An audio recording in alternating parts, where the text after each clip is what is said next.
caress, a fine fur, how your skin loves it. Yet there's another caress even more gentle, more important to your looks, the caress of Camay, the beauty soap that gives your skin a very special care.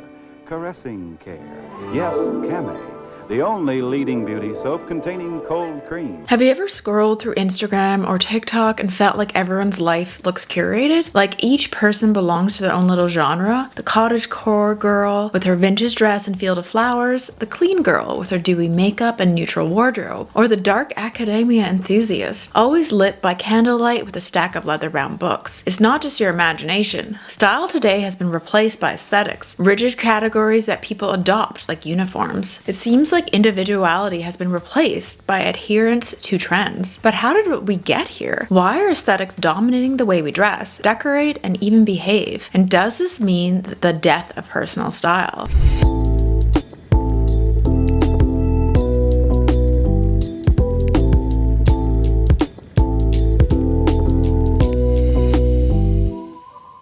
Chapter 1. What is an aesthetic? In the simplest terms, an aesthetic is a highly curated, cohesive visual identity. It's not just about what you wear, but about every facet of your life, right down to the music you listen to, the books you read, the way your home is decorated, and even your Instagram feed. Think of it as a lifestyle in a box, complete with its own predetermined mood board, color palette, and set of rules. To give an example, imagine a clean girl aesthetic, neutral tone, slick back buns, gold jewelry, and dewy minimalist makeup. Or picture cottagecore, a romanticized version of rural life where everything looks like it belongs in a Jane Austen novel. Flowing dresses, soft pastel linens, baking bread, and picking flowers in a sunlit meadow. These aesthetics are immediately recognizable because they're packaged for easy consumption and reproduction. How did aesthetics become categories? The explosion of social media and Instagram and Pinterest has made aesthetics a visual language of the digital age. These platforms rely on the visual to capture attention. The more cohesive your presentation, the more your content appeals to the algorithm and your audience. On Pinterest, aesthetics are delivered through mood boards. A single search for ballet core generates a grid of pink tulle, skirts, pointy shoes, soft lighting, and delicate pearl jewelry. It's aspirational and easy to mimic. On TikTok, aesthetics are often defined through short, engaging videos. How to become that girl aesthetic. Get ready with me in the clean girl style, or my cottagecore summer morning routine. The rules of the aesthetic are laid out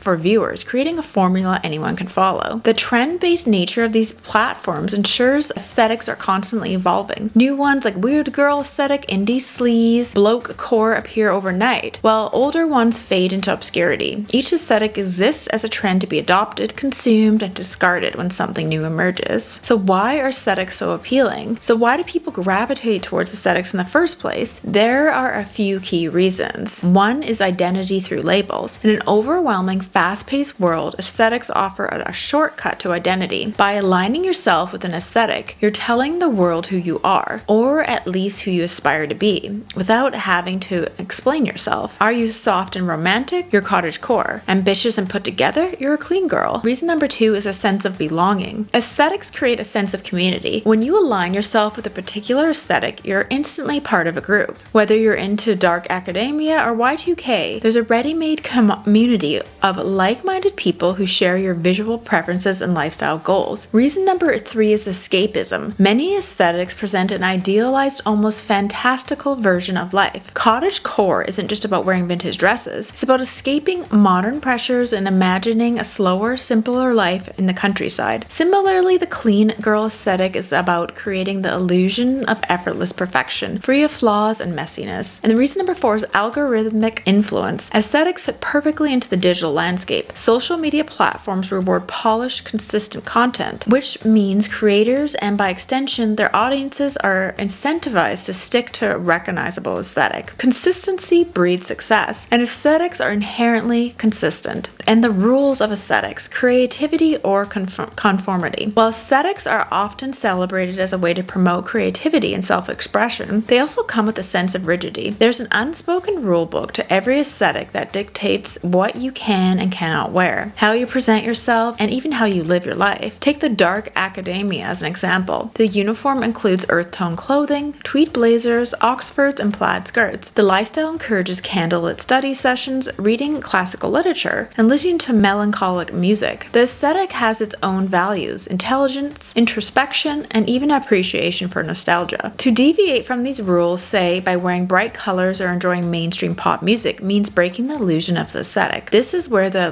line between self-expression and conformity begins to blur. What starts as a form of creative exploration often turns into a strict adherence to the aesthetic's rules. Instead of expressing who you are, you end up cosplaying a version of yourself to fit this aesthetic. This brings us to the fundamental tension. Aesthetics are not the same as personal style. Personal style is fluid. It evolves as you grow and changes with your mood, experiences, and inspirations. It's about mixing and matching pieces that feel authentic to you, regardless of whether they fit into a pre-existing box. Aesthetics, on the other hand, are inherently limiting. They encourage you to adopt an entire lifestyle rather than experiment with individual pieces. In many ways, participating in an aesthetic is like following a script. You're fitting yourself into someone else's version of beauty, identity, and success. Interestingly, the phenomenon mirrors the way people used to dress in eras like the 1950s. Back then, women adhered to strict beauty and fashion ideals: the perfect A-line dress, the immaculate housewife look, and the neatly curled hair. While today's aesthetics appear more individualistic, the underlying conformity remains the same. Are aesthetics really about self-expression, or are they about the new form of conformity? Is there still room for personal style, or are we losing its race to fit into a curated visual identities? Let me know in the comments below what your thoughts are on the whole aesthetics thing. Chapter 2: The Rise of Aesthetics in the Digital Age. The rise of aesthetics is inseparable from the digital revolution, which transformed how we consume fashion, culture, and personal style. Before the internet, fashion trends were largely dictated by magazines, celebrities, and regional influences. Trends moved slowly, sometimes lasting for years, and style reflected local culture, resources, and traditions. The internet changed all of that, turning personal style into a globalized visual experience, one that is faster, sharper, and more competitive than ever before. Platforms like Tumblr, Pinterest, Instagram, and TikTok have become the central stage for aesthetic culture. Tumblr, which surged in popularity during the early 2010s, played a fundamental role in this shift. It allowed users to create mood boards, a digital collage of images that brought together photography, art, music, and fashion into curated, cohesive visuals. A single Tumblr account could reflect the soft grunge, hipster minimalism, or pastel goth influences, and the platform encouraged a sense of creative fluidity. People didn't necessarily align themselves with the strict aesthetic. Instead, they mixed different inspirations, creating something uniquely their own. Tumblr's subcultures felt exploratory, organic, and expressive rather than prescriptive. This fluidity began to harden with the rise of Instagram. The platform, launched in 2010, marked a significant shift from creative inspiration to polished presentation. Instagram's visual format encouraged users to perfect their image, literally. Everything from your outfit and your breakfast to your travels and home decor needed to be aesthetically pleasing and cohesive. Feeds became branded identities, polished and tightly curated, rewarding users who presented themselves consistently. This is where the idea of branding yourself entered the cultural conversation. People were no longer simply expressing their style. They were presenting lifestyles, aligning themselves with specific visuals that can be neatly categorized. The emergence of influencers pushed this concept further. Influencers gained fame and income by curating their lives into digestible aesthetics. A creator who embodied the clean girl look could market themselves with neutral palettes, minimalist skincare routines, and effortless outfits. Similarly, someone embracing cottagecore might post photos of baking bread in vintage aprons, sipping tea in flowing dresses, and arranging flowers. The aesthetic became the brand, and the pressure to fit within a cohesive identity intensified. If Tumblr had encouraged discovery, Instagram was all about the display. Then came TikTok, which revolutionized aesthetics again by accelerating their pace. TikTok's short video format format compresses entire lifestyles into 15 to 60 seconds, making aesthetics easy to consume and imitate. Trends like that girl, balletcore, or cottagecore daily routines are boiled down into formulas that anyone can follow. In a few swipes, you can learn how to become that girl. Wake up early, drink lemon water, exercise, journal, and wear muted colors. Or how to embody the romanticism of the cottage girl through baking, soft lighting, and vintage dresses. The platform's algorithms play a major role in amplifying these aesthetics. If you interact with a dark academia video, TikTok algorithm will quickly flood your feed with similar content. This hyper-personalization pulls people deeper into specific aesthetics, making them feel like entire lifestyles that must be embodied rather than just visual trends. TikTok's virality also means that aesthetics rise and fall faster than ever before. Certain trends last a few weeks only to vanish, and then the next micro trend appears. And at the same time, the rise of fast fashion has also made it easier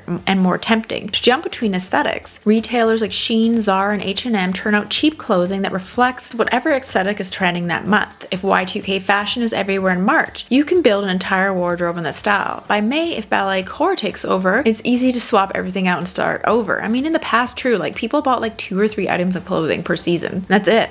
And because things were expensive back then, clothing, you couldn't get fast fashion. It just was not the same. That wasn't even like a thing. You just buy what's in style or whatever's at your department store. Aesthetics have turned style into something disposable, fueled by the constant churn of fast fashion and micro trends. Clothes are no longer treated as investments or a reflection of personal identity. They're a tool to fit into fleeting trends dictated by social media algorithms. And it's true, you're better off buying specific classic pieces of clothing that you can have for a long time that are well made and don't really go out of style because they're a classic style versus a trend. And brands have capitalized on this cultural shift. Companies align themselves with specific aesthetics to appeal to niche markets. Glossier, for example, is synonymous with the clean girl aesthetic, promoting dewy makeup, minimalist packaging, and effortless beauty. Urban Outfitters, on the other hand, caters to Y2K and boho trends, while Reformation aligns with eco-friendly romanticism through feminine, vintage-inspired clothing. This kind of targeted branding blurs the line between self-expression and consumption, turning aesthetics into carefully marketed products. Social media influencers, too, reinforce the aesthetic conformity. In the early 2000s, celebrities like Gwen Stefani or Rihanna were celebrated for their eclectic, ever-evolving styles. Their looks felt personal, bold, and experimental. Today, however, influencers are far more likely to build their brands around a single aesthetic. These curated styles make aesthetics feel like rules to follow rather than tools for creativity. To fit into an aesthetic, you're expected to adhere to its unspoken guidelines, and straying too far from them feels like breaking a character. This rigidity, combined with the algorithm-driven speed of modern trends, creates immense pressure to keep up. The line between personal style and aesthetic conformity has become increasingly blurred. Instead of experimenting and developing an identity that feels authentic, people are encouraged to adopt to pre-packaged lifestyles. As new aesthetics rise and fall at an unprecedented rate, it's easy to lose the sense of individuality. While social media has made aesthetics accessible and inspiring, they also narrow the space for genuine self-expression. The question we're left with is this: are aesthetics truly about creativity and identity, or are they just another way to conform in a hyper-visual, hyper-competitive world? Does the algorithm inspire us, or does it control us? Chapter 3: How did we get here? Historical perspective on personal style. To understand why we're gravitated so strongly towards aesthetic in the digital age, we need to look back at how personal style evolved over the past century. The concept of style as we know it has always been shaped by the intersection of social values, cultural movements, and access to resources. But what's striking is how much more fluid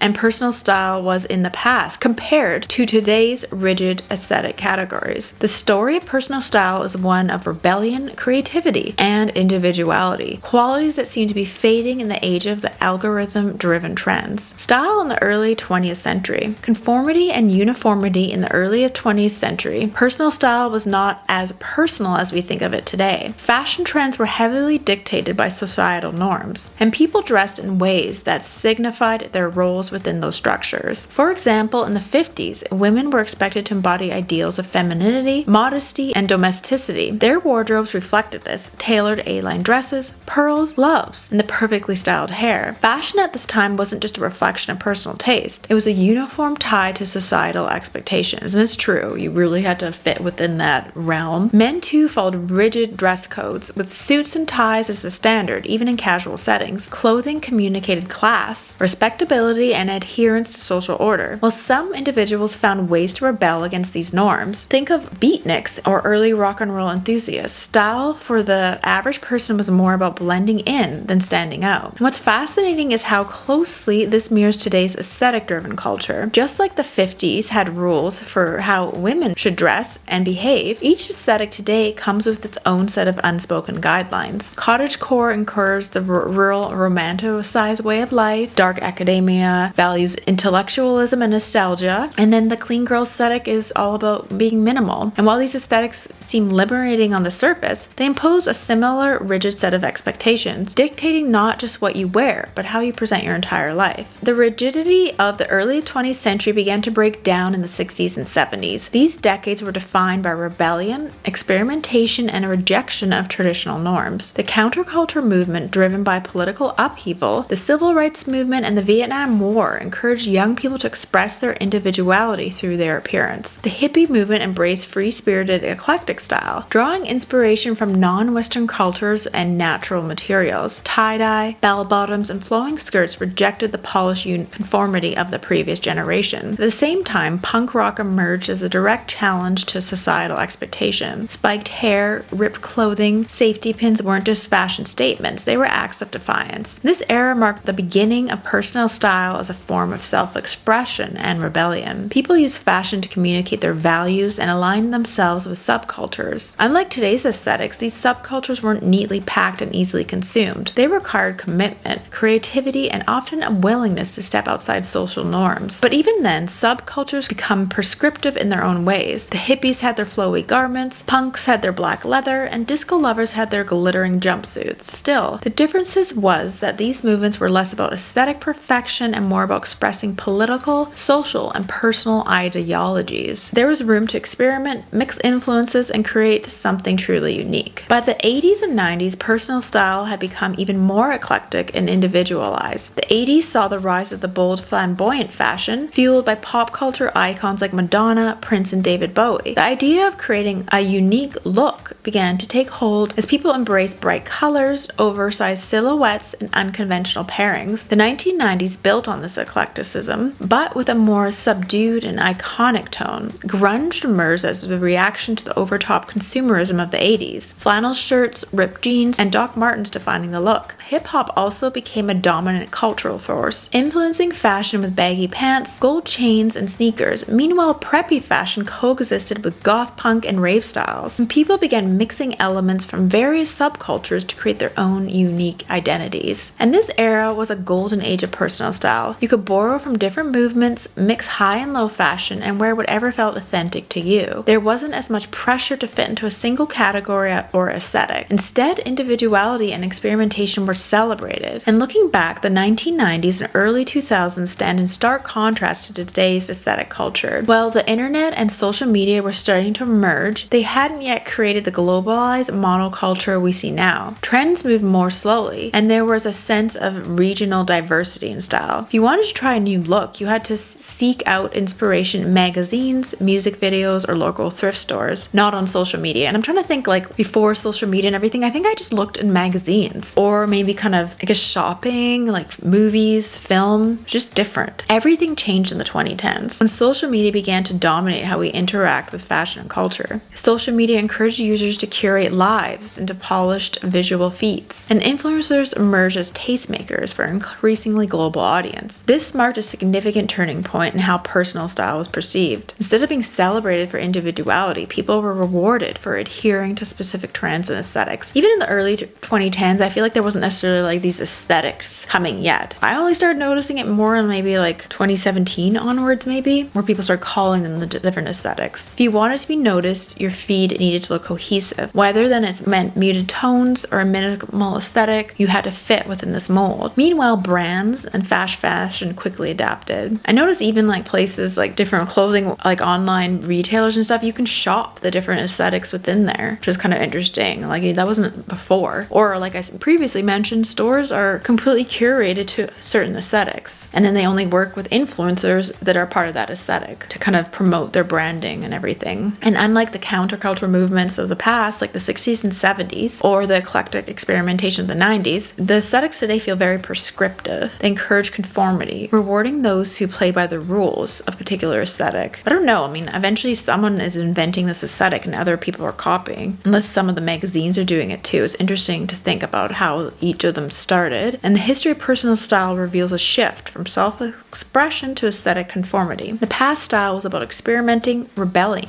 finding your voice. Today it feels more like a performance for the algorithm, with rigid categories dictating how we should look, live, and present ourselves. In many ways, I guess if you're really adhering to aesthetic, you're kind of promoting consumerism because you only want to buy these products to fit your aesthetic. You're buying skincare to fit your aesthetics, like home decor, you know what I mean? So you're kind of perpetuating this loop, and it's tempting to romanticize the past. It's also important to acknowledge the opportunities at present. Social media has made style more accessible, connecting people to inspiration ideas, which, yeah, I do love being able to look up things, different styles. I mean, that's great, but instead of just only having magazines. Is there a danger of aesthetic tribalism? So let's look at chapter 4. In a world where aesthetics have taken over as the dominant form of a self-presentation, the consequences are more profound than they first appear. On the surface, aesthetics seem like a celebration of creativity, self-expression, and community, but beneath the curated visuals lies a darker truth. Aesthetic culture often promotes conformity, fuels comparison, and strips away individuality and personal styles. To understand the shift, we need to explore the dangers of what I call aesthetic tribalism, a phenomenon where rigid identities replace creative freedom and individuality. At its core, aesthetic tribalism erodes individuality. When people align themselves too closely with a single aesthetic, their choices, clothing, decor, and lifestyle become dictated by an unspoken set of rules. It's no longer about wearing what feels authentic or experimenting with style. It's about fitting in a box. And it's true, like you're buying things that match your aesthetic with everything. Coffee makers, bed sheets, like your whole beauty routine, the car you drive, the clothes you wear, like everything in your life becomes aesthetic and it has to adhere to these rules. I even saw clips of people like spray painting their kids' toys beige to match their aesthetic. And historically, fashion has always been an evolving conversation. The way people express shifting moods, values, cultural influences. The 70s, for example, people experimented freely. Bohemian, punk, disco. I mean, I guess that's like now with the different aesthetics, but it's just different in many ways because they're almost dressing certain ways because they're saying something political. And today, however, aesthetic culture demands consistency. Staying outside your chosen aesthetic feels jarring. It's kind of against your persona. And there's always this pressure to conform. People need